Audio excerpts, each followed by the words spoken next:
दुष्ट मत कहला मामा संध्या देवाक एका जीवनी मत डाकिब मु जीबी चलु न जीव मामा मु पाठ पढ़ा दिए मु करिनी मु एटा टिके पढ़ी के जीबेनी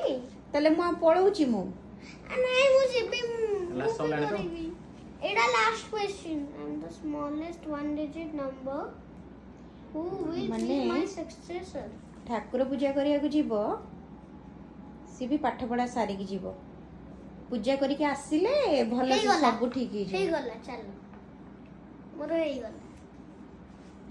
जल्दी जल्दी रे किछ भूल लिखिना तो लास्ट क्वेश्चन आंसर ठीक है तो और 2 बा